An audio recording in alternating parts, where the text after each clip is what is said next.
Assalamualaikum warahmatullahi wabarakatuh. Salam sejahtera kita semua. Saudara Menteri, kami senang, gembira, bangga bisa bertemu dengan putra mantan Presiden saat ini menjadi Menteri. Selamat kepada Pak Agus. Di Komisi 2 ini Pak, ini rata-rata semua adalah mantan para pejabat kepala daerah yang sangat paham birokrasi. Kalau saya pengacara yang nonaktif sekarang ini Pak, ya, tapi saya sangat getol untuk mengkritisi ATR BPN khusus menyangkut masalah pertanahan. Tadi kami sudah mendengar bagaimana paparan dari Saudara Menteri dengan semangat untuk bisa lebih membuat luar biasa ATR BPN ini. Kita dukung penuh Pak itu. Ya, Saudara Menteri, kalau tadi Saudara Menteri mengatakan akan membela bahkan mati-matian ketika ada para pejabat internal dari Kementerian ATR BPN ketika mereka dipersalahkan, padahal mereka sudah bicara, sudah bekerja secara benar. Faktanya tidak begitu Pak, tidak begitu. Kalau Saudara Menteri mungkin sudah tahu, kami ini getol ke daerah Pak, 21 provinsi, 21 Pak provinsi, ya, di negara kita ini. Catatan saya Pak, 78 pejabat BPN sekarang sedang bermasalah hukum Pak. Saya pelajari Pak, ada dalam proses penyelidikan. Sini ada Brigjen Polisi, ada polisi juga. Ada proses penyidikan yang sudah jadi tersangka. Ada dalam proses persidangan. Ada juga yang sudah diputuskan bersalah Pak. Kan begitu. Nah, bagaimana caranya Saudara Menteri, ya, sahabat saya, Pak Raja ini, ya, petinggi PSI, ya kan begitu, sekjen kan, gitu, ya, bisa Saudara Menteri dan jajarannya membela mati-matian ini Pak. Semua bicara anggaran Pak Menteri. Anggaran BPN itu untuk, ndak usah bantuan hukum Pak, untuk penanganan sengketa saja di kementerian itu hanya 60 kalau saya nggak salah. Mana Pak Dirjen sengketa di sini? 60 Pak ya? 60 kan? 60 saja Pak sengketa yang bisa di-cover dengan anggaran. Sementara setiap tahun itu sengketa itu lebih dari 1000 Pak. Bagaimana caranya? Kita bicara tentang pembelaan kepada masyarakat. ATR BPN itu selalu turut tergugat Pak, jarang sebagai tergugat. Turut tergugat itu, Saudara Menteri tahulah, ya, hanya tunduk kepada putusan pengadilan. Turut tergugat Pak, dan jarang sebagai tergugat. Ini Pak Menteri. Jadi sebelum, ya, Pak Menteri kita ini bicara tentang mafia tanah Pak, selesaikan dulu pembelaan terhadap teman-teman ATR BPN ini Pak. Selesaikan dulu Pak. Itu intinya Pak. Kita nggak mungkin bisa bicara pemberantasan mafia tanah Pak. Nggak bisa. Ini semua akan ketakutan. Saya nggak tahu ini virtual nggak. Semua kakanwil, semua kakanta itu akan ketakutan Pak sampai ke bawah untuk berbuat kebenaran Pak. Kenapa? Saya tidak perlu ungkap lagi di sini. Pak Wamen sudah tahu, saya sering sampaikan. Ya. Kepala kantor pertanahan dia berbuat benar dan dia membuat sertifikat dengan dasar dari surat bupati, surat keterangan camat, saksi kepala desa, surat dan saksi lain, ketika sudah dibuat sertifikat tersangka, Pak. Kementerian diam. Saya terus terang bilang diam, Pak. Kami suka bantuin tuh para kepala kantor. Ada tuh orang-orangnya tuh, silakan dicek, Pak. Siapa yang pernah kami bantu? Saya pernah telepon Kajari, Bapak tangkap dia, Bapak pindah besok, saya bilang. Ini saudara menteri. Jadi kalau kita bicara semangat pemberantasan, Pak, iya kan, selesaikan dulu di dalam. Bikin dulu nyaman, Pak, di dalam ini. Supaya sertifikasi itu bisa betul-betul mereka lakukan tanda tangan secara nyaman dan sukacita, Pak. Itu Pak Menteri. Tidak gampang, Pak, di pertanahan. Semua rakyat ini selalu kalau bicara tanah, dia akan ke kantor BPN. Padahal itu tanah pertanian, Pak. Itu tanah dari KLHK. Belum tanah lain-lain. Ini bagaimana, Pak Menteri? Ini ada Pak Agus di sini, Irjen. Setelah saya mati, APIP-nya kurang berjalan, Pak. Pak Irjen. Kan begitu, Pak. Sebelum Irjen turun, mestinya APIP dulu, Pak, yang bekerja. Nggak jalan. Gitu. Ini, Pak. Jadi penegakan hukum keluar itu bisa berjalan ketika semua teman-teman yang dari mulai kementerian sampai ke bawah itu, Pak, betul-betul kita jamin hak hukumnya. Caranya bagaimana? Anggarannya, Pak. Nehi, percuma kita bicara, Pak, kalau anggaran sangat minim sekali. Saya sudah bilang, 60 saja, Pak, yang bisa di-cover untuk sengketa ketika BPN digugat. Ada ini Pak Dirjen di sini, sengketa, ada Pak Agus, mantan penguasa sengketa. Kan beliau udah kelompokan, Pak. Ini bagaimana, Pak Menteri? Kita selalu dengan Pak Menteri, berantas, nggak bisa, Pak, diberantas, Pak. Sumber daripada sengketa tanah, sumber daripada mafia tanah adalah tumpang tindih, Pak. Tumpang tindih tanah, termasuk PTSL. Mohon maaf, Pak. Kita jangan bangga dengan PTSL.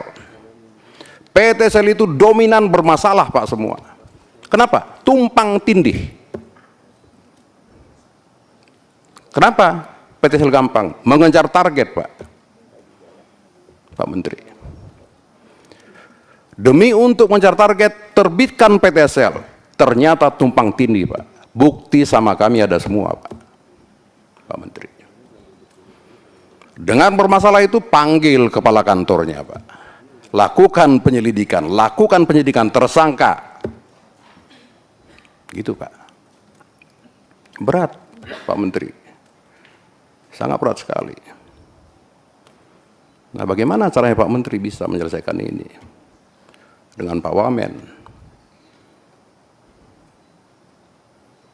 Tidak tahu Pak Menteri sudah tanya nggak ke para dirjen, ke para PJU, apa sih masalah di Kementerian ATR BPN? Kalau saya melihat tumpang tindih pertanahan, Pak. Yang kedua, Pak, regulasinya itu tumpang tindih, Pak. Kalau Pak Menteri sudah baca PP 18 tahun 2021 pasal 64 itu, ya, Bombun. Coba dibaca, Pak, pasal itu. Setelah 5 tahun harus melalui pengadilan. Lah kan kekuasaan sertifikasi itu ada di BPN. Kenapa harus pakai itu, Pak? Belum Permen nomor 21 tahun 2020, saya sudah suka bilang revisi itu, Pak. Nggak tahu sudah revisi nggak, Pak Agus? Sudah nggak direvisi? Itulah menjadi cikal bakal, Pak, masuknya para mafia tanah. PP 21 tahun 2020. Saya sudah bolak-balik, Pak, teriak mengenai itu. Sampai sekarang saya nggak tahu kabarnya bagaimana itu. Itulah sebagai alas sekarang oleh para mafia itu dipakai.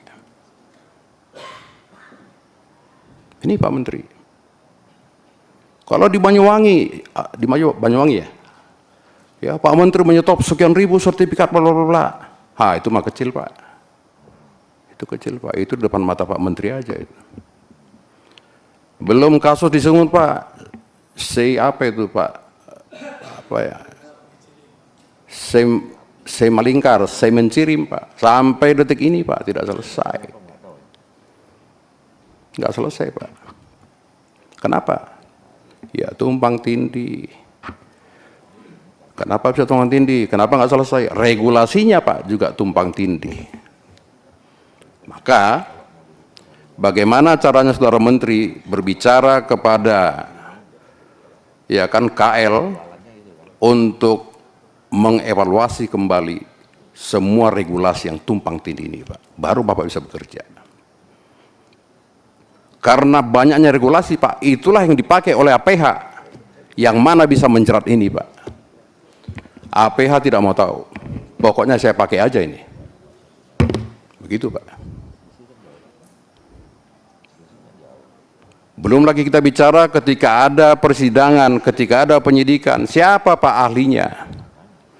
Ahlinya itu harus orang BPN atau mantan BPN atau orang luar yang sudah mendapat sertifikasi dari ATR BPN Pak. Jadi jangan semua ahli. Saya juga bisa ahli Pak. Gitu Pak. Iya kan? Kewenangan pertanahan ada di ATR BPN. Yang paham tanah ATR BPN. Tidak mungkin Pak KLHK Pak. Tidak mungkin Kemenpan Pak. Maka dari dulu saya sarankan, kami sarankan supaya ahli pertanahan di pengadilan, di polisi, di jaksa, dimanapun itu harus mendapat sertifikasi dari ATR BPN. Gitu Pak. Ada dua ahli Pak Menteri. Satu ahli, betul ahli dia. Yang kedua ahli bersaksi Pak. Nah dominan ahli bersaksi Pak. Tinggal kita pesan nanti ahli mau sampaikan apa. Berapa harganya Pak? Kenapa demikian? Ya sertifikasi dari BPN Pak. Gitu Pak. Komunikasilah dengan Mahkamah Agung bahwa ahli untuk pertanahan harus sertifikat yang diterbitkan dari BPN Pak. Ini Pak Menteri. Regulasi tumpang tindih, tanah tumpang tindih Pak. Dua ini sebenarnya menjadi momok di ATR BPN, tidak bisa bekerja secara mantap Pak. Regulasi tumpang tindih, iya kan? Gitu. Tanah tumpang tindih Pak. Bagaimana solusinya? Kalau begini Pak. Belum lagi nanti sertifikat tanah HGU sudah diterbitkan oleh ATR BPN, muncul dari KLHK bahwa itu kawasan hutan Pak. Bagaimana Pak? Kasihan penerima HGU-nya. Dari dulu kita sudah sampaikan nih Pak, tapi sampai sekarang masih juga. Masih banyak laporan Komisi 2 dari masyarakat, dari para investor. Jadi kalau Pak Jokowi bilang kita akan menarik investor dari pengadaan tanah segala macam, ya nggak bisa Pak. Saya belum bicara OIKN Pak. Ribuan masyarakat di sana Pak sudah menguasai tanah. Bagaimana caranya? Mungkin Pak Menteri sudah tahu itu OIKN. Tadi Pak Menteri singgung juga kan. Bagaimana cara mereka itu bisa dikeluarkan? Puluhan tahun mereka di sana Pak. Itu OIKN. Ini Pak Menteri. Saran dari kami Pak, bangunlah komunikasi dengan APH, dengan Mahkamah Agung, Kejaksaan, Kepolisian. Saya sudah sarankan dari dulu Pak, kami sepakat dari dulu, supaya di setiap tingkat APH itu ada orang BPN yang disebut ad hoc. Di tingkat penyidikan ada orang BPN, ad hoc. Di tingkat kejaksaan BPN ad hoc Pak. Hakim ad hoc juga harus ada. Saya dulu mantan Komisi 3 Pak. Boleh dicek. Saya dulu teriak-teriak harus dibentuk hakim ad hoc perburuan, sudah ada Pak. Harus dibentuk hakim ad hoc perpajakan, sudah ada Pak. Harus dibentuk hakim ad hoc perikanan, sudah ada Pak. Mana hakim ad hoc pertanahan? Mohon maaf, pasti tidak mau Pak, tetangga sebelah. Kenapa? Masalah tanah paling banyak di negara ini Pak. Itu Pak Menteri, bangunlah komunikasi mengenai ini. Kita concern ya di masalah mafia tanah Pak. Dan saya lebih concern bagaimana melindungi para pejabat-pejabat ATR BPN ini Pak. Bayangkan BWS bisa mengalahkan Pak. Ya, Balai Sungai yang baru dibentuk bisa mengalahkan Pak undang-undang. Baru dibentuk loh Pak. Sudah terbit sertifikat, muncul BWS mengatakan itu adalah sungai. Masuk ini Pak, BPN-nya. Nah, bagaimana Pak Menteri? Gitu Pak. Ya saya sudah bilang, 21 provinsi Pak. Di negara kita ini, semua ini tersangkut orang-orang BPN Pak. Lebih kurang 70 sekian orang. Ada penyidikan Pak Ketua. Ada tersangka, sebentar lagi putus Pak. Bagaimana kita bicara ini? Iya kan? Siapa badan bantuan hukum di ATR BPN? Saya mau tahu Pak. Kita mau tahu. Mana orangnya? Gitu loh. Apa pendapat hukum dia kepada saudara menteri dan jajaran? Mesti begitu Pak. Jadi jangan hanya duduk di situ Pak, enak-enak. Kasihan di bawah itu. Coba Pak Menteri besuklah. Iya kan? Para orang BPN yang sudah diklat itu Pak. Ketua, coba waktu dibesuk. Ketua. Terus ya Ketua, waktu. Oke. Ya, ya. Sebentar Pak. Ya ini kan kita RDP Pak, bukan masalah waktu. Gitu loh. Kita tidak mau mitra kita juga dipermalukan di luar sana Pak. Tolong Pak Menteri, ayolah. Kita siap membantu Komisi 2 mengenai ini. Ya, nanti kita bisa diskusi di luar Pak. Karena anggota sudah tegur saya. Oke. Ya Pak ya, mudah-mudahan anggota itu tidak konflik of interest dengan pertanyaan saya ini. Saya kira demikian Pak Menteri. Tolong OIKN nanti diperhatikan Pak, yang 2000 lebih masyarakat. Makasih Ketua. Oke, terima kasih Pak Jumat. Pak Yanuar.